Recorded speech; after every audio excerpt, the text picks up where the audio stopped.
This is a test of the emergency broadcast system. In 5, check for sound. 4, It's showtime. 3, Let's 2, go. 1.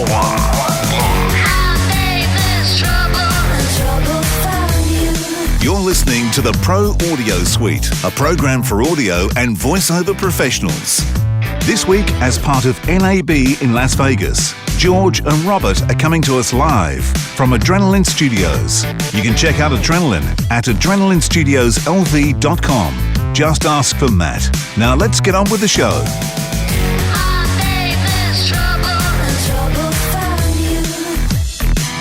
First of all, of course, you're there for NAB in Vegas. How's the show going so far? Because you're 2 days in.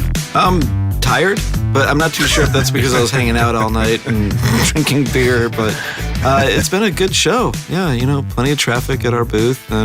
We're just showing what we've got, the ISDN products and Source Connect and all of our usual stuff, and trying to go visit other booths as much as I can a little bit, and haven't seen too much yet. It's hard to when you're a vendor. Yeah. It's really hard to get away and go. Although see the best stuff. way to get people to come to your booth is to leave your booth. Oh, it is. Yes. Come back and they're like,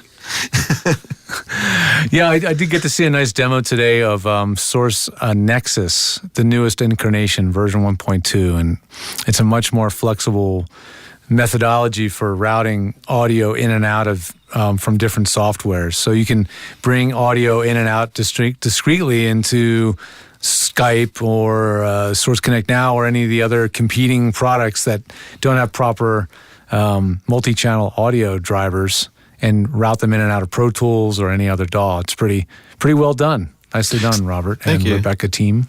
yeah. So with that, because we've talked about this before, so I can use Source Connect Standard, and now I can connect with someone on Source Connect Now. Is that correct? Not quite. That's coming out in Source Connect 4.0, is that sort of bringing it all together with Now and Source Connect Standard and Pro all interconnecting, along with other endpoints. But what Nexus 1.2 is the traditional problem was that Nexus was a virtual audio driver, and it let you connect in, say, Skype or Chrome. And even though Nexus was a 24-channel driver, an app like Skype or Chrome, it didn't matter to that because those apps could only see channels 1 and 2. So because there was only one driver for Source Nexus, you could only use Skype or Chrome. So what we've done is, with the 1.2 version, it's gotten a lot more flexible. So not only can you use any audio driver that shows up in the entire computer, so even hardware drivers, but with the other app that we just released called Nexus Control, you can create as many drivers as you want. So you can create one for Skype, create one for Chrome, create one for FaceTime, et cetera, and then therefore have a separate Nexus plugin in your workstation, be it Audition or Pro Tools, all separately pulling in these different audio applications. So you can sort of have a desk where maybe you've got Source Connect Now, Skype, all on separate faders in your audio workstation, and you can just, you want to do a phone patch? Boom, pop the fader up. You want to do Source Connect? Pop that fader up. And you don't have to start rerouting things because you can have it all mapped out ahead of time in a sort of cohesive template, all without cables, because it's all virtual drivers. How much pressure does that put on the CPU usage for your machine, Robert? Does it put a lot of load on? It doesn't seem to be that bad. Yeah, and CPUs are plenty powerful, so that's never really been an issue for Nexus, actually. Yeah, cool. Yeah. Wow. How's VISDN going? What's the reception been like at NAB? Very well, very well. So a lot of traffic, especially from post houses and some radio stations as well. Visited some other booths. I was even actually talking to the guys over at Glen Sound, and I was amazed that they said that they're still shipping, in a given month, maybe 4 or 5, sometimes ISDN, like new ISDN codecs. I was like, really? You're still selling new ones? And they said, oh, yeah. So they were asking actually about, UK-based endpoints. And I said, if the market grows, sure, we'll put out some pops in the UK. But right now, VISDN is just US-based phone numbers and endpoints. So they were very curious. That was one of those sort of vendor-to-vendor things.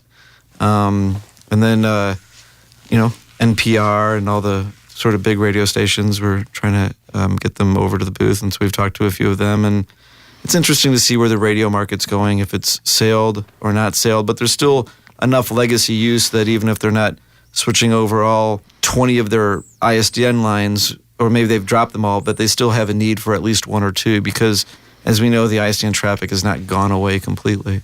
Yeah, I'm just wondering how radio in as it is in its current form is going to survive, let alone using ISDN. But radio is becoming TV, right? I mean, now radio is really a podcast, and they have cameras in the rooms as you're doing the show sometimes. Yeah, even more than that. Happening. Even more than that, I was reading the other day on one of the Australian online magazines, Ad News or something like that, that Southern Cross Austereo, who, if not the biggest radio network in Australia, one of the biggest, have actually opened up their own television studios and are now creating TV commercials for their clients as well as the radio commercials. So if that tells you anything, there's a pretty good idea of the way it's going. And radio's converging with social media. So, these shows are going on at the same time. There's Twitter feeds and people are reading things off of Twitter and speaking them back in through the air. And so there's all this, cross stuff going on besides, Facebook Live at the same time. I think radio is basically becoming part of social media in a sort of live broadcast sense. yeah, it's interesting. I heard an interview just yesterday, actually, with an English guy who's a comedian. He does has a very successful podcast, and they were talking about podcasting. And he said, "Look, the thing is, I don't have to wait for the BBC to commission me to make a radio show. I just make it, and if the audience comes, they come. But we're not pushing product at them. We're pulling an audience to us. So, right, interesting. A twister. Yeah, it's colliding with podcasting and dedicated shows, and some of it's not. It's like just subscription based, and there's possibly less ad revenue in some of those outlets, which is probably great for the listeners. Well, it's more targeted now. It's more niche, everything. If you talk about podcasting, for instance. I mean, there was an interesting discussion a couple of years ago with commercials running online. In fact, probably more than a couple of years ago, maybe 10 years ago. And everyone's saying, well, what do we do? How do we set up rates for things that are going to go online? I mean, and I said, has it got a screen? Yeah. Has it got pictures? Yeah. Do they move? Yeah. Has it got audio? Yeah. That's TV, isn't it? Yeah. Right. It's interesting. I was actually having a great conversation with Matt the other day, and he was explaining to me how some of the rates change based on what type of online media it is. So, for instance, if it's something where it's broadcasted to you and you don't really have a choice of seeing it, that can be one rate. And then if it's another thing where you're going to someone's site, or it's a video that's designed for someone to actually click on and they actively want to watch it, that's another type of media. So some of that is a little bit more like traditional radio, where the viewer doesn't get to watch their YouTube, video until they first watch the ad. And that's one rate for that type of voiceover work that you might do. But if it's a demonstration video where someone actively clicks on it and plays it, that's a different rate.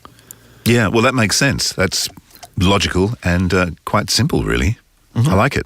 Now, back to NAB. What's the big talking point out there? What's hot and what's not? George and I were trying to figure this out as we were going over. Well, I spent most of the time today in the actual North Hall, which is really the radio hall, which happens to be basically where Robert and Source Elements is located. And, it looks pretty familiar to years past. You're seeing more and more video encroaching, as we were talking about. You're seeing more and more video production platforms being brought to radio. I think I've heard the term visual radio being thrown around as a thing. So that's definitely being pushed more and more and more. In terms of big companies like Arrakis and Wheatstone and these companies that make radio broadcast specific stuff, it all looks pretty familiar. I mean, it hasn't. They're innovating here and there, but incrementally. They don't make big sweeping changes. It seems like in radio, once they find tools that work for them, there's not a whole lot new that they can do with that format. But I saw the Wheatstone Vorsys M1 mic preamp, which I've installed actually quite a few times. And what's cool about it is it's a full channel strip that has digital control. So it looks like a traditional channel strip with a bunch of knobs on it. But on the inside, it's completely digitally controlled. So the knobs are just what we call rotary encoders. Right. They don't actually physically control any pots. The advantage of it being that you can lock out the whole front panel. you can hold down the local button, turn off local control, and now every knob on the front is dead. It doesn't, right. And no bumping into knobs and messing stuff up. yeah, and that's compelling to me because I've set those up for voice actors, and I can tell them, look, hold down the local button until the light goes off, and the knobs are now dead. And you don't have to worry about the kids or yourself or anybody screwing up the knobs. And all the settings are stored in a recall. The only real downside of it is that being in the radio world, the software that controls it is still only compatible in Windows. I think it's because it uses ActiveX or some kind of thing that's Windows only for. Or who knows? It uses a GPI and like actual contact closures. Yeah, and it has an IP address. Okay. Yeah, it has an IP address. It's not that old school. It has a web browser of some kind. You'd think you'd think they'd have a way to do it. If it has a web browser, it's got to be cross. I guess it's not a web browser actually. That's got to be the next thing, and making it a web browser controlled device because then. That's so compelling for me. I can remotely control these things and set them up for people remotely. But the point of this is that thing, the technology behind a hardware preamp that sort of, has all of its built-in tools and it's a fixed unit, has just been so incredibly eclipsed by Universal Audio's Apollo system with all these abilities to bring in any virtual processing you could possibly imagine. And then having a guy like me program it all for you from afar while listening on Source Connect and remote accessing your screen and creating presets that things like the Vorsys now, for me, just there's no need for it. Just isn't any need for it. So Ward Beck is a Canadian company. Back in the day, they made big boards, and now they're sort of getting more into the component type systems. And one of the things they had was an AES mic preamp.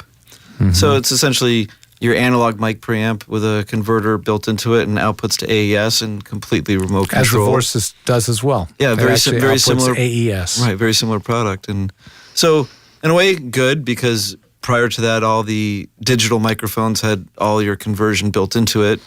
So here's like sort of preamp converter without being an audio interface. Is what that was. I thought that was neat, Yeah. I don't know that it's like, oh my gosh, that's going to change the way I wire everything. Right. Is that like a Slate, the Slate stuff? Oh, like Slate? Slate has the virtual mic technology, so similar to what UA has with their preamps, and I think Slate also virtualizes mic preamps.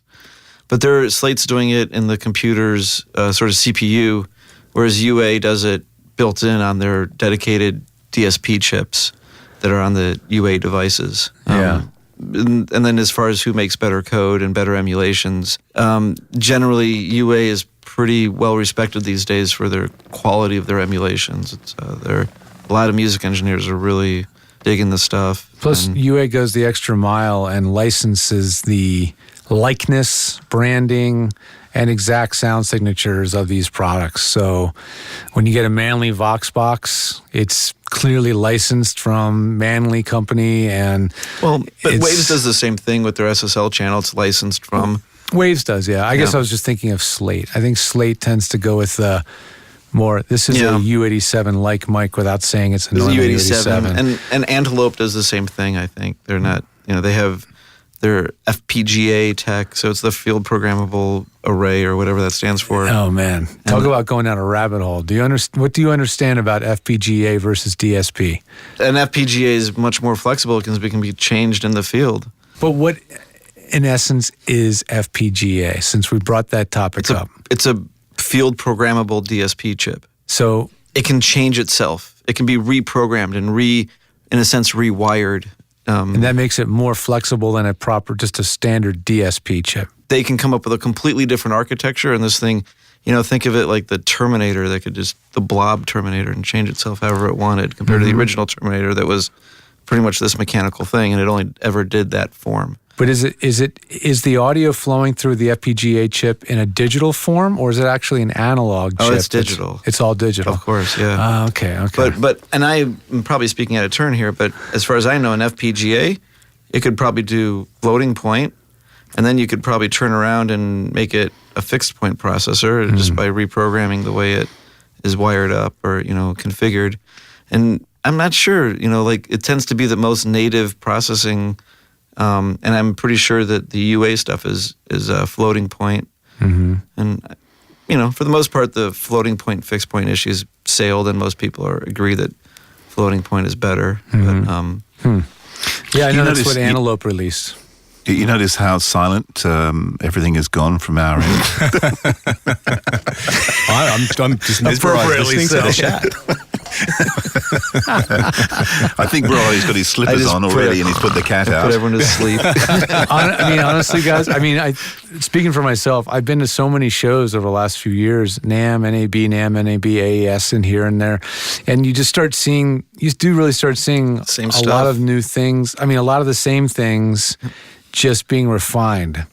And so Yeah. far, and I have to say, I haven't seen a huge amount of the show yet. There's still 2 whole halls I haven't seen. But in terms of what we care about in the audio world, there hasn't been any real groundbreaking tools that I've seen. No. I think in general, one thing that seems to be happening industry-wide, and I think it's even radio as well as, and the really big splash seems to be with these big TV productions, is the concepts and systems that are set up to do complete remote productions.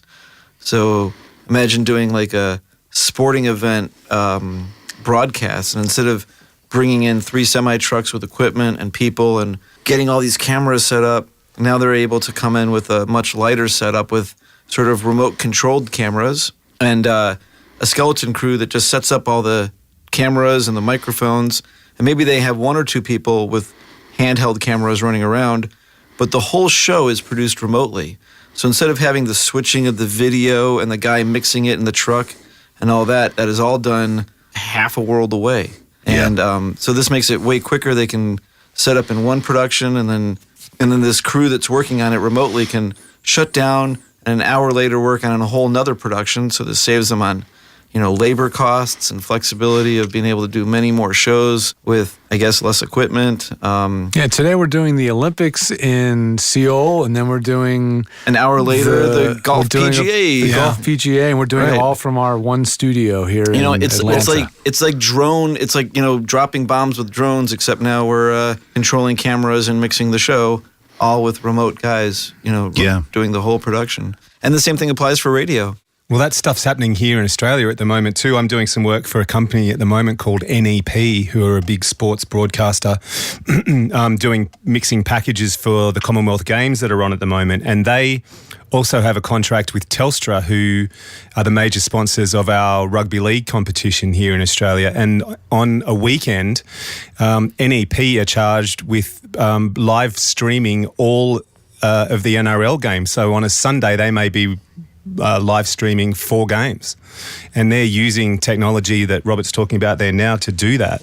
Pretty much just remote cameras and sound, and doing it all from their facilities in Alexandria. I heard something yesterday, which I wish I could remember the name of this. I was talking to a friend of mine who's been studying he lives in LA, and he's been studying, he's an actor, motion capture, but we were talking about something else, and it's basically, it must be some kind of device you wear on your head, but it will allow you to be part of any sporting event or any theatre event or music event, whatever.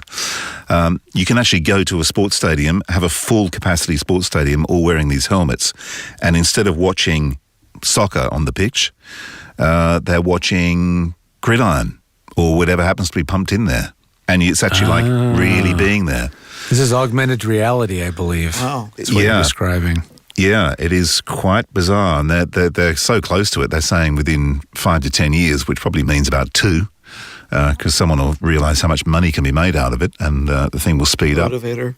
Yeah, but you can also, like with a movie, it's basically projected into your room, so you can get involved in a drama.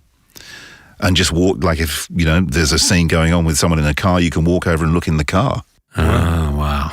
That's going to be it's going to be amazing. Holodeck type stuff. Yeah, crazy. Yeah. From Star Trek.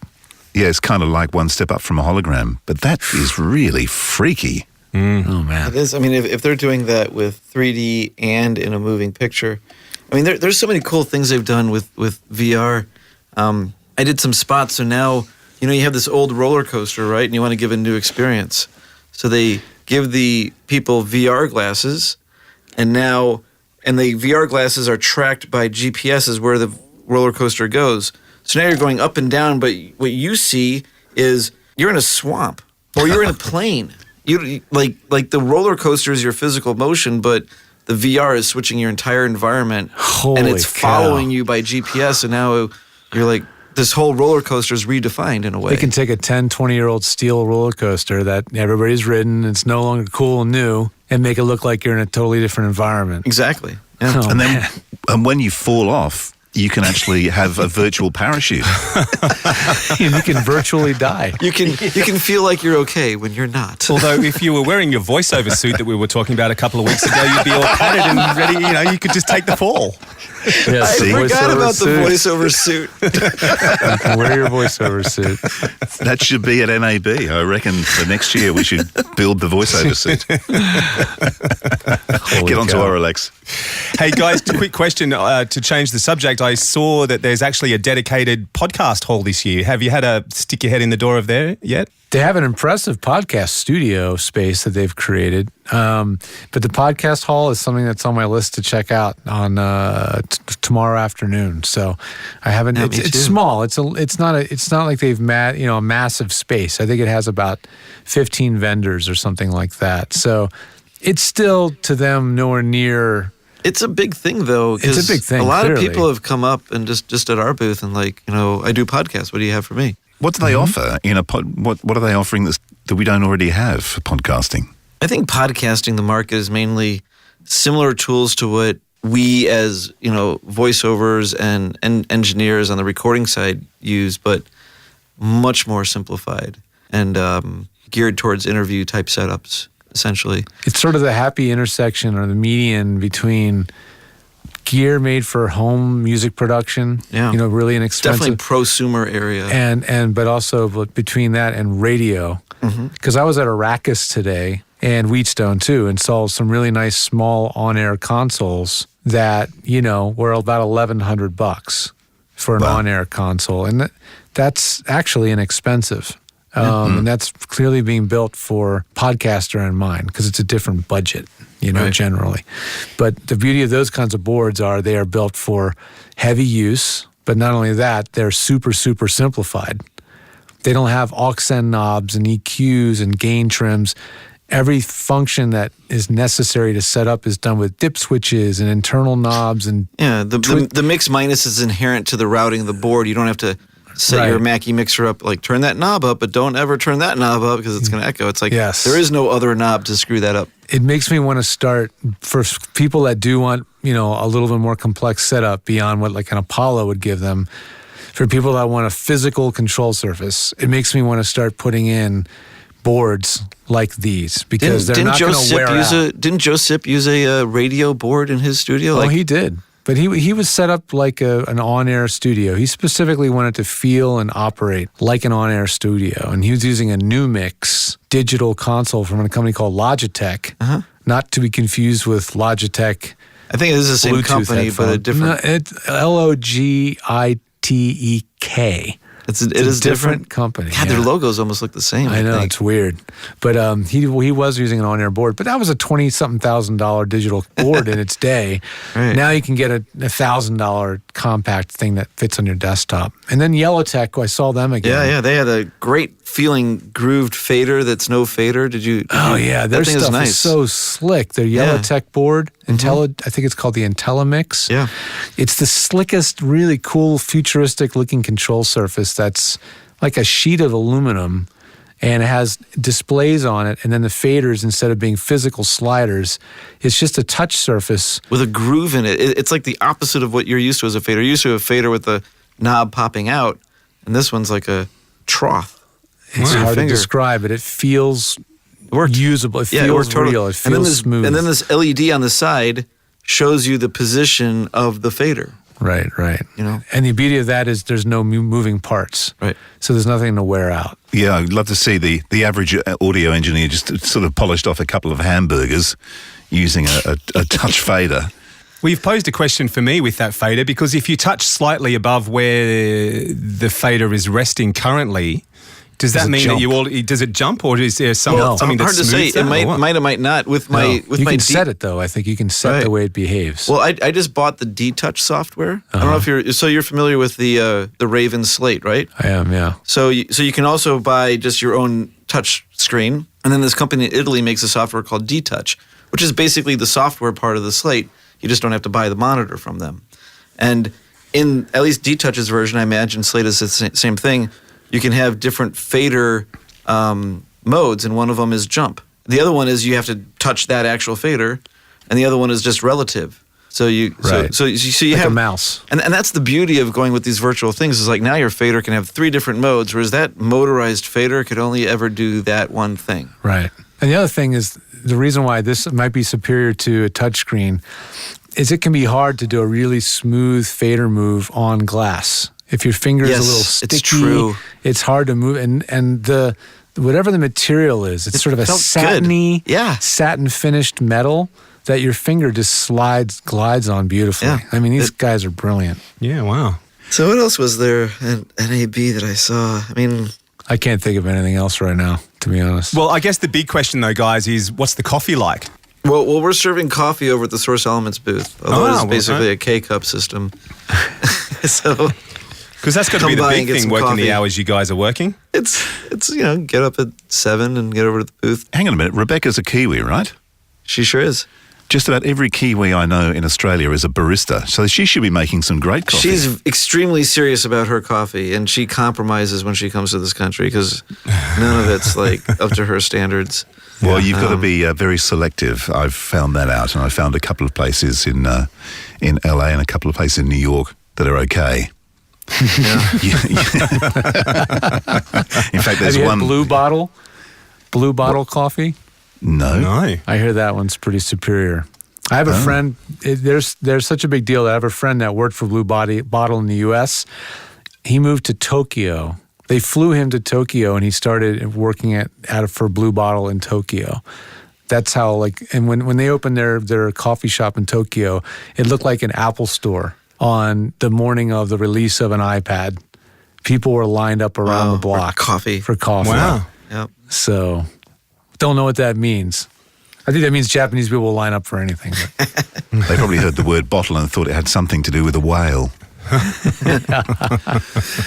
But no, there's a couple of good ones. A few Aussies that have opened up cafes in LA. There's one on La Cienega, and I'm trying to think anyway, I can't think of the name of the place, but it's very good. It's very good.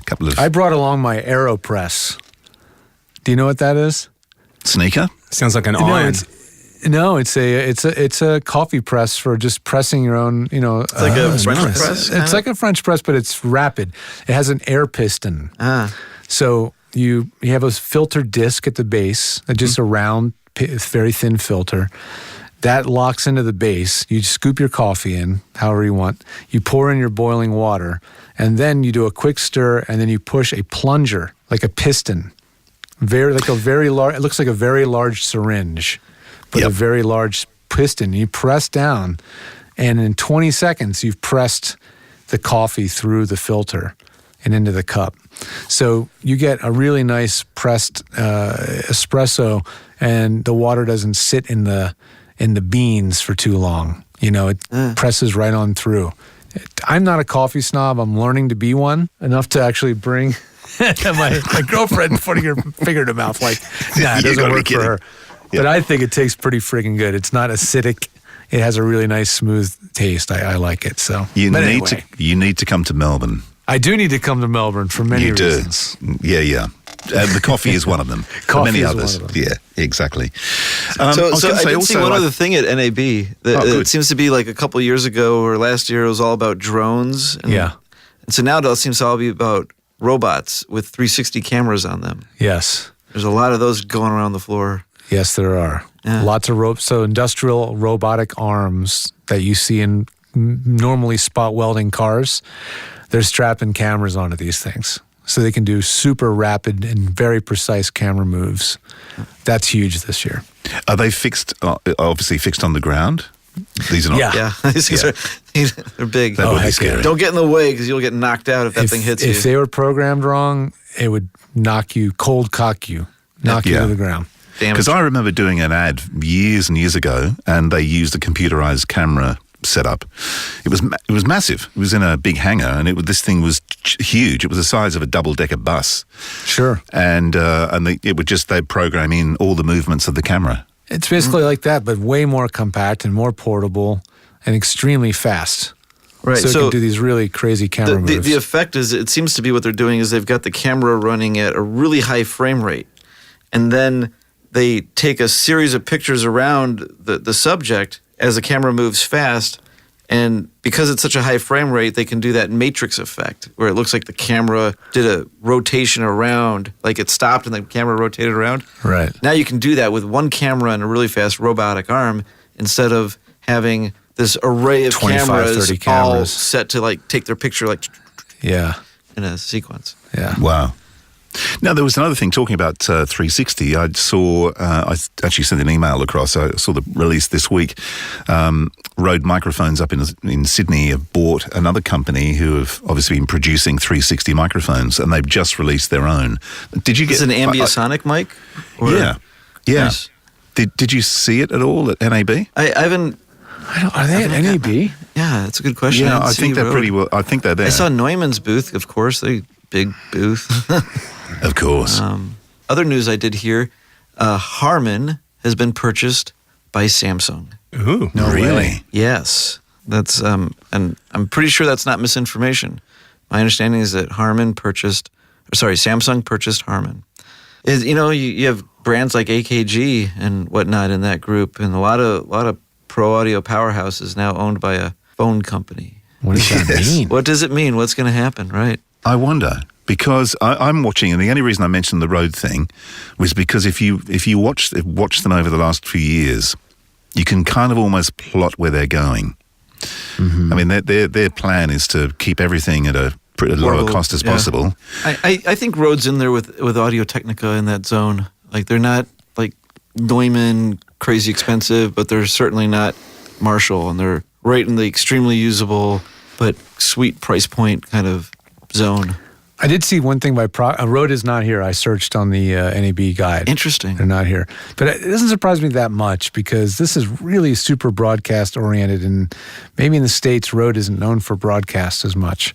But they'll definitely be at like a NAM, and they'll definitely be will. at any they're almost always at AES. Right, but Rode does make shotgun mics and things that are They do. clearly in the broadcast do. area and podcast area too Yeah. as well. I think they have is it Rode that has the mic called the Podcaster? They do. Yeah, they Yeah. do. Yeah. The broadcaster and the podcaster. It's that also one more thing because we keep thinking of things. Andrew, last name Buzzy's Andy Morris. Andy Morris. Andy Morris. I ran into him. He was hanging out at Source Elements. Yeah, good friend. And he showed me a product from Harman. Interestingly, that was like a $300 video caster all-in-one device that had the microphone, it had a boom arm, and it had a camera mounted on an arm that had a ring light for doing that nice close-up webcast thing. A complete package for doing like live streaming, Facebook Live, YouTube Live, that kind of stuff. Everything in one little system. Very Wow. ergonomically designed for around $300 US. Because how That's what's do you do happening. yours? How do you do yours, George, with the voiceover body shop? Well, we use since you brought that up, we're using Wirecast 8.3. It's their newest version of software, and then we have a very powerful computer we just had custom built for running the show. We had been using Macs for quite a while, and it was getting to that point where to go to the next level in terms of power, the investment in a Mac was really getting out of control. So for a fraction of the cost of the equivalent Mac Pro or iMac Pro, we had a built i7 Gen 8 6-core PC that does what we needed to do and barely breaks a sweat. And then we're bringing in video on 4 channels of SDI, 1080p, of different cameras that we have in the studio. One of them is like a Canon Vixia Handycam. We have a new camera we just got to experiment with. It's called a Logitech Brio, and it's Logitech's 4K webcam. Wow. So it's USB 3, and it plugs in with a standard USB cable, but it has a USB-C port on it, on the back of it. So it can be USB-C or USB 3. And that camera looks fantastic. Considering it's a $160-something camera, it's 4K and it's beautiful. It's autofocus, everything. And you can crop in on a 1080p show. And it's like having multiple cameras because you can punch in on that 4K image and get a really sharp 1080p picture. So we got one of those to play with. And another thing is now we have this thing called NDI, which means we can bring in video sources from any computer, any smartphone, all over the LAN, over the network. And those become video sources. So it's mind-blowing what we can bring into the show. And then we do chroma key. Not very well all the time, but we do chroma key. Yes, I've seen a couple of those. It's hard to do. It's hard to do, especially in a really small studio, which is what we're breaking all the rules of chroma key. Like light consistency. It's so hard to do. I thought Dan had lost a hand when I saw one the other week. I liked when the meters in what's it called? The meters in the DAW disappeared because they were green. Yes. Yeah, we're doing it on green, and anything that's green in the image is keys out. So like the background is like showing up and disappearing. It's we're not trying to fool anybody that we're in a real environment. We have fun with it, and the latest thing we do is we tell people to show us your booths, and people send in pictures of their own studios, and that becomes our backdrop. And then you throw them beads after they show them your booths. Right. Exactly. Now we also but it's great. We have a lot of fun with that. It lets people participate in the show. It lets their studio be seen, and sometimes, just sometimes, it looks so cool and convincing due to complete luck. One time we turn on the cameras and I'm sitting in my own studio and I look on the camera and I go, oh, I actually turned around for a split second. Like it looked that good. The lighting and the depth of field, everything just looked right. And it looked like I was sitting in a studio, somebody's studio. So when it's right, it really looks great. good. Yeah. When it's not, it looks so bad. It's amazing what you can get these days. I mean, like whole handycam setups can be handheld like gimbals that are computer controlled, and you've got like a whole TV station built out of a home-built PC and some software and some. Yeah, I could go on. That was a big thing at NAB last year. Was green screen only looks convincing if the camera's locked down. Right? You can't move the camera. The shadows change. And the stuff. background moves. Now the thing is all the cameras have motion sensing systems in them. So when the camera moves around on a jib or whatever, the backdrop shifts and moves in perspective exactly with the camera. CNN and things are using this stuff now. But yeah, you can have virtual sets that look pretty darn real because they move with the cameras. So that's happening now. That's a big thing. I thought Fox were using it for their virtual news, but who is that? No, that was naked news you were watching, I think. I mean, the next thing is that fake news, it's virtual news. If it was the Italian news, they used to, remember the time they used to have the topless newsreader? But didn't they have naked news? Back in the 80s? That's right. Like it was legit. It was bizarre. You'd be watching the news and there would be a woman with topless woman reading the news. Oh, no, it's more than that. These days, they get it all off. Trust me, I subscribe. That's not news. Just because it's on the internet, it's not news, and that's not news, actually. That's right. That's right. Now, we had a question sent to us. Yeah, listen, Robbo. I got a quick question, and I have to apologise to whoever sent it to us because I'll have to give out his name next week, but it came off the back of our last episode. Stephen Hawking, I think his name was. Stephen Hawking, that's right.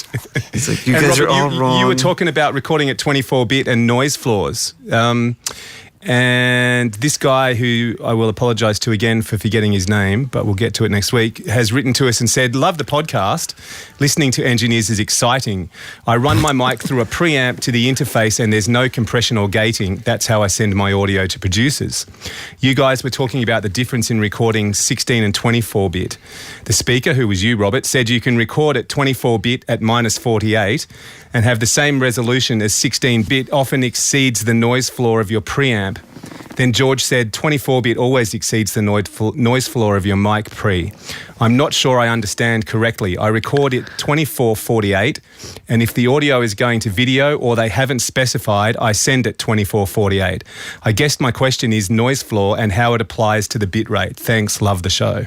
Whew. Okay. Well, first of all, was what I said correct? Yes, like in essence. like the 24-bit noise floor is What's the dynamic range of 24-bit audio? 144 decibels. 140 decibels. Yeah. 144 and the lowest self noise of a preamp I've maybe ever seen on a spec was 120 something. Yeah, I mean, Right. and I think that other people post maybe better than that, and I think you have to really start to question their measuring equipment or Yeah. their honesty. It's or, all theoretical because it's all limited by the environment you're in anyway. and how they're weighting A-weighted and C-weighted and how they're weighting the measurements. But basically, 24-bit audio has a dynamic range that exceeds the best analog circuits out there. So at that point, your converter has sort of gone away or is extremely transparent to the whole process. So the first thing I'd say is that listening to audio engineers is not exciting. Yes, I'd agree with that. Although if they're this far in the show, maybe they disagree, but you know. Right. Maybe. That's right. How can I explain this? So basically, 16-bit has a 96 decibel range, and that's because essentially, I think it's exactly a rule of thumb. You've got 6 decibels per bit. So in 16-bit, you've got a 96 decibel range. In 24-bit, you've got a 144 decibel range. You subtract the two, and you can see that you got a 48 decibel difference. So at minus 48, or that 48 decibel difference, you're basically, you still have 100 decibels left in 24-bit, and so you have the same resolution as a 16-bit recording.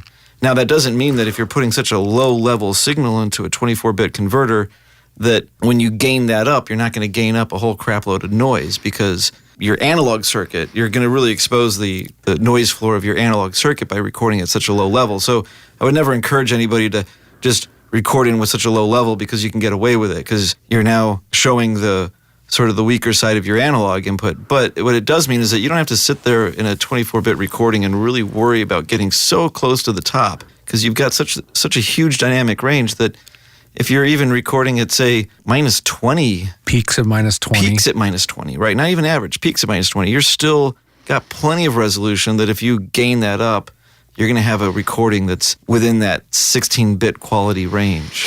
Yeah, noise comes from a lot of places in a studio, right? It comes from the environment. That's probably the most obvious in a home studio. It comes from bad cables. It comes from a microphone that's not a very, very low noise mic. Induced noise from electrical lights and things like that. So it does. You have you have environmental noise, you have electric noise, and then you also have sort of digital noise, because converters create noise in what's called the quantizing error. So if you had only a 4-bit converter, it creates noise by having such a low resolution. Yeah. The quantizing noise of a 24-bit recording is way down there at the last couple 8 bits or whatever. That's where the converter noise really starts to show up. And this is why, if you record in 16-bit digitally, but only record with peaks at, say, minus 20, you get an and 8-bit normalize recording. that. Yeah, or you got, like, I don't know what it is exactly, but you're it's basically... like you're recording at a lower bit. It's like you might as well recording at 12 bits or something Correct, lower. right. And then that quantization noise you're talking about, Is after exposed. normalizing it, comes up. So Precisely. that's one kind of noise that becomes exposed with 16-bit, or produced, I guess, with 16-bit, if proper recording levels aren't because it's kind of fake gain. If you have It's a low fake gain. level and you add gain to it, you're not getting those bits back. You're just basically moving the bits that you have up to the top and filling it at the bottom with, if you're lucky, Noise. dither, which noise. is purposeful noise. Right. So that you don't hear the weird zigzaggy whatever sounds of the converter, but you hear just smooth noise that your brain sort of tunes out more easily. Right. So with 24-bit, that's still happening, but it's happening at such a low level that even after normalizing at 20 dB or whatever, that is still basically inaudible. That quantization noise is there, but it's masked below the noise floor of your studio, your mic preamp, your mic, and everything else that's making noise. It's still the lower contributor to the overall pile of noise. Exactly. Right. And my understanding with white noise, or anything that's a broadband noise, pink or white noise doesn't pile on top of each other as much as the quieter noises are masked by the loudest noise. Sure. I talked to somebody about this a while ago, and it kind of blew my mind. I figured if you have two noises of the equal volume and you add and you play them together at the same time, you'd get 6 dB more, like twice the noise. It's not how it works. The one white noise masks the lower mask white the noise. other, yeah. It's kind of geeky stuff, but it's fascinating. No, so, like sound doesn't always pile up linearly in volume. yeah, But and that'd white be like- noise doesn't work that way. It'd be like the phasing issue, I would have thought. Is that correct when you put two noises Darren, do you together? know? Do you, it phase Robbo, out? is that what you? Is that sound right? What I'm explaining in terms of noise masking? He's Yeah, I asleep. think so. The louder noise masks the quieter noise. I was actually I wanted to get him into the conversation. Actually had my mic muted because I was sneezing. But no, I think you nailed it. Yeah, that sounds right. I learned this a little while ago. So, bottom line is the noisiest thing that makes the most noise, probably your environment, but then maybe your mic preamp or your mic. It trumps everything else. In 24-bit, it's Especially- more noise than your digital system for sure. Yeah, it's Yeah. 20. So whatever noise issues you're having from quantization or anything else, it's just not. It's going to be masked by your own environment and your other noises. So I don't know if this is answering the question in the way he was looking, but Well, if we go back to the question, I think he was asking how the bit rate affects the noise floor. Yeah, absolutely. And so I think we did with, answer that kind I of. think you've done and it. there's two noise floors, I guess, to talk about. So you have your digital noise floor, and 24-bit has a noise floor just like 16-bit, but the 24-bit noise floor is 140 decibels down compared to the 16-bit noise floor, which is only 96. 100 decibels down, roughly. So that's one noise floor.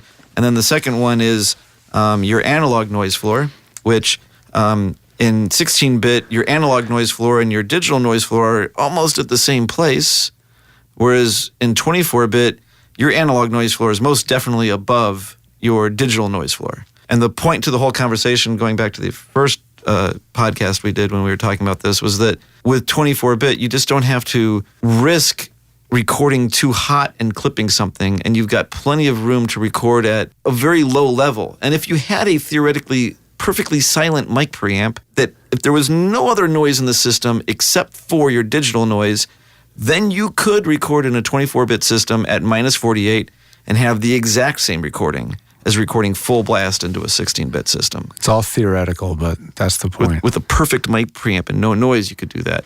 But the point is that you've got still... -48 is a ridiculously low level to record at. No one would do that. It's off the meter. Most meters don't even... I mean, what they might have Start they might, at -48, maybe. I'm looking 30. at my Doros here. They only go down to -33, 38. Right. It is, So actually. you're recording off the meter, and theoretically you could get the same resolution. But the point is, you could record very low in your meter, pump it up with some of that fake gain, and you're still going to be well within a respectable level, and you don't have to risk clipping just because you're trying to save yourself a little bit of a noise floor.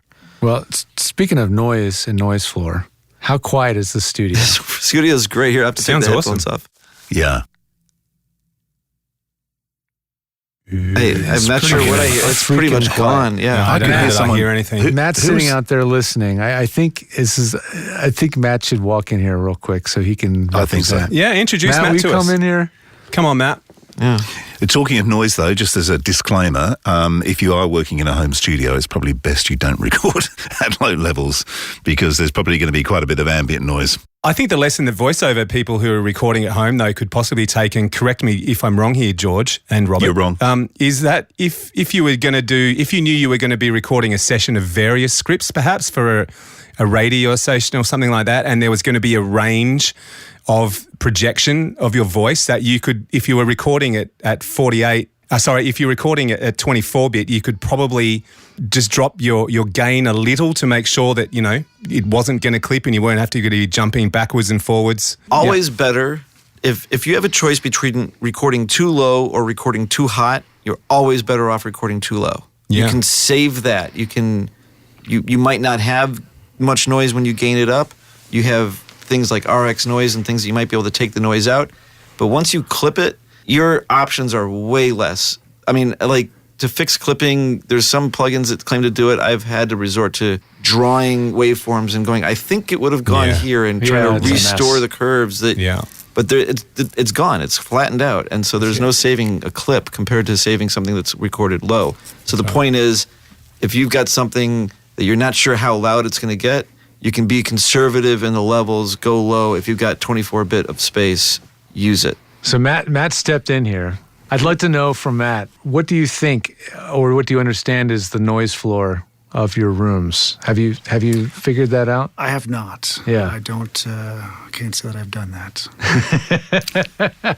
What kind of investment have you had to make to get the noise floor down to an acceptable level? Like when you bought this, you moved into a space that was already here, right? Yeah, the walls were doors, windows, walls were here. We came in and gave it a facelift as far as just kind of getting it up to date. It was originally done in 1985, and it showed it. There was wallpaper and ugly carpet. Yeah. And, so we. But it was spruced built up. to a pretty high. Yeah, I mean it's all double walled. There's a 2-inch air gap. I got the specs. I've got the build out sheet from the landlord provided that for me, and Yeah. the floor is not floating by any means, Mm-hmm. but there's not really. We're not in an industrial area. There's no 18-wheelers coming by. It's not. Yeah. There's not really any outside sound that's a problem. Very cool. Do you have the talking car in the basement? I don't. Okay, cool. That's good. Just wondering though, seriously, the studio, was that built for post-production or was it built for music originally? It was built for post-production. These booths are all very large size because at the time this was built, back when they used to have multiple talent in a radio spot, if you had 4 talent in a spot, you would have 4 talent in the booth. And these booths were designed with that in mind. And that makes some great rooms for ADR. Yeah, this room has been fantastic for ADR. The old place we had, it was a little boxy, a little tight, and we've built all these gobos, so we can kind of create some different spaces. This room is quite large. For everyone out there, the nightmare with ADR is they come in with a movie and the scene is outside, and you have to replace this dialogue that's shot outside, and the person's in a room. And how do you make something sound like it's not in a room when it's in a room? And you do that by having a room that's big enough but still dead so that the room starts to go away as much as possible. And a room like this can do that. Pretty effectively. Yeah. Yeah, we've had good luck in here. I've been real happy with this. So Matt, what's the main work you do in there? I would say main work is commercial. We provide a lot of voiceover. We cut a lot of spots. We work with a lot of agencies doing production from concept to finish. We have a handful of clients that are video houses that don't have an internal audio house, so we'll often cut the VO, find some music selects for them. They'll kind of rough it together, send it back to us. We'll clean up their music edits and then sound design it and give it a mix and send it back. We've been getting a lot more ADR lately. It's been kind of feeding on itself. We're probably doing 4 or 5 sessions, ADR sessions a month now, just because different actors are in Vegas for whatever reason. Right, those are all mainly remote ADR sessions, or Yeah, no, they're all remote. Yeah, Typically we're hooking up with the Sony or somewhere in LA, or New York. It just depends. Location. London. We've done one with we were with Hong Kong one time. Where Mike Tyson was doing a ADR with China. So that was a fun one. is it with China? Did you do Source Connect with China, or was that how was that done? Great firewall of China. It didn't work out so well. Yeah. Annoying. Mike was getting very impatient, and I just said, "All right, let's just Do this. We're just gonna go." So I kind of Skyped them and just held my phone up so they could see what was going on. But we just kind of took over because it just kept getting chopped. They'd be there for a second, we'd go start to rolling, and then all of a sudden they were gone. And, Problems, and, yeah. And I didn't. Chinese firewall's a pain. Yeah. I didn't want to keep Mike waiting. Sure. So I was like, might get your ass kicked. Yeah. Exactly. It might chew your ear. I got to ask, Matt, what's Mike Tyson like as ADR talent then?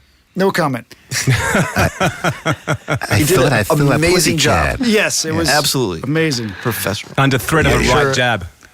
I'm sure Matt, being a professional owning a studio, will never ever Never tell.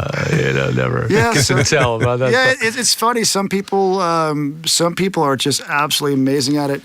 Everybody kind of has their own way. Some people will just. Monica Raymond from Chicago Fire. She would hear the line. She'd close her eyes, and she would just do it spot on every time. Yeah. She'd give me 300. She gave me 3 in a row, and all of them would line up. I mean, and she'd go, let me hear it. Let me just hear it. And she would just practice it. It would be dead on. I was amazed.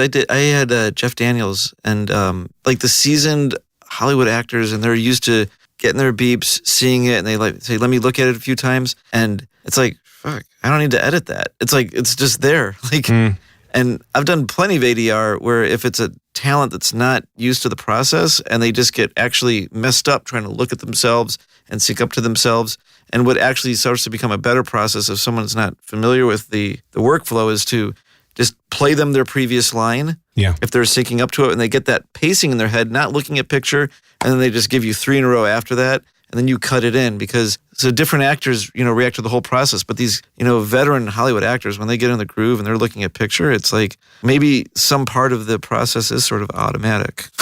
Yeah, I think you're right. I did. It was only a couple of weeks ago. I did an ADR session for a TV commercial with a voice actor and a young voice actor at that, and they just couldn't get it in their head of what I wanted from them. It's like, I need you to deliver it the way you delivered it, almost exactly. Well, pretty much exactly, obviously. But they couldn't. They just couldn't get it in their head. It was like it was their big chance to remake the scene. Yeah. We had a 7-year-old girl in here one time for a Disney show, and she was amazing. I mean, she just saw it and she hit it right away. But yeah, there's some people that just can't can't turn that TV off. They can't get that cadence of the you go on 4 and they just don't get that cadence down. They'll jump it early or they'll come in late, and then you're constantly sliding and moving around. You're just you basically have, you can't beat the actor up too much, and then after a certain point, you're just like, all right, you get the closest one, you start time compressing this syllable and stretching that syllable, and you chopping halfway through that syllable. Yeah, and you're just looking at the 2 waveforms in the picture, and you just shoehorn it in there, and you make it work. Yeah. Being in Vegas, the celebrities do come here, so you get them coming into the door. We get a fair amount of people. I mean, oftentimes I'm signing NDAs, so I'm careful not to say too much. Yeah, but yeah, there's. I mean, for whatever reason, they're in town. Like last year, Monica Raymond was here because of NAB. She was here for something, and then they were doing the season finale of Chicago Fire, and so we cut a couple episodes there. Yeah. But yeah, they're just different reasons that they're in town, and so it's fortunate to be in this town because of that. We get a lot of work. There's not a whole lot of places in town that do it, or at least as well as there's probably lots of music studios.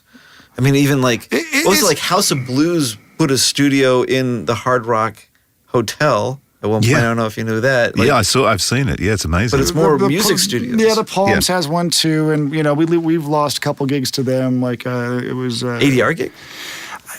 It wasn't ADR. It was going to be a director's commentary. Okay. They were going to watch the movie. It was Jim Belushi. It was something he was in, and they were going to book it, but they ended up booking it there.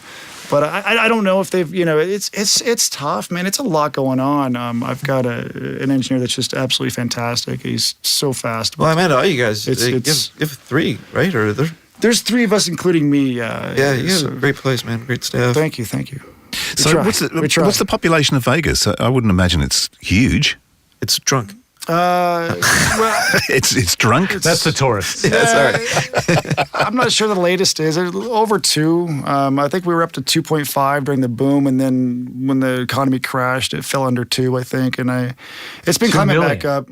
Yeah. I mean, that should be obvious to me, but still, it's more than I was thinking. Is that too? That's just Vegas, not like suburbs and things. Well, that's Henderson, Vegas. Henderson, right? That's Henderson, Vegas. So the Vegas area, North Vegas. I mean, North Vegas is its own city, but that's that the metro. Numbers. Yeah, it's the valley. It's sure. You look around. But then 100,000 people come in for the NAB conference. It's like it's just expanding and contracting constantly.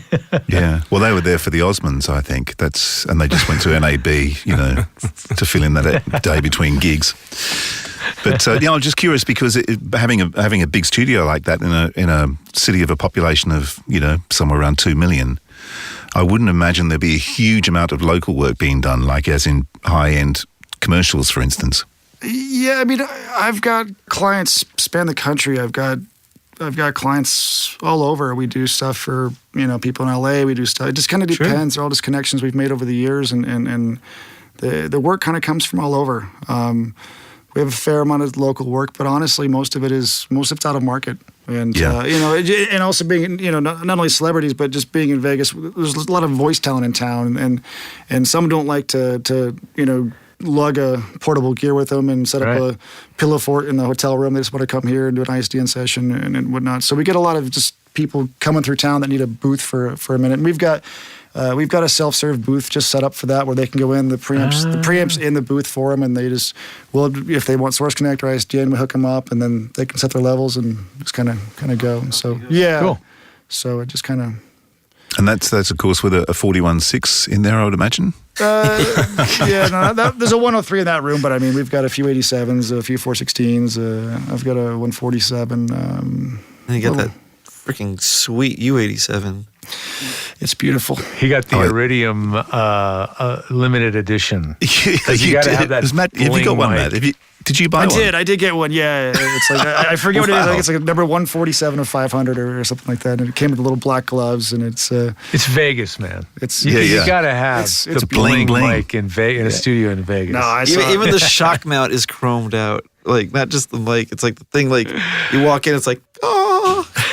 As I said on George's post when he put the picture up of that the U87, I think if you had one, you spend a lot of time polishing, and probably the mic as well. Talk about a mic you don't touch. That is definitely one of them. Thanks, man. Thanks for letting us do this. Thanks for letting us crash on you, dude. NAB floors, like, by all means, come use the space. So sweet. That's cool. Dude. Thank you, man. So Adrenaline is the name of the studio. Adrenaline Studios. Beautiful. Mm-hmm. We're just about 4 miles west of the Strip, so pretty. Oh, it's like 10 minutes. 15. It was 10 minutes. Yeah, it's like 3.9 miles west of just off Flamingo, so it's fairly close, pretty centrally located. So it's about 7.3 kilometres for our Australian listeners. Yep. Got to have those translations. That's it. Well, guys, this has been awesome. Yeah, it has. It's been great, and that was a really weird ending. Do you think that's... Is this over? Is that it? I think we should end with 10 seconds of room tone. Okay, let's have a listen. Let's go again. Here we go. Here you go. Ready? At minus 48.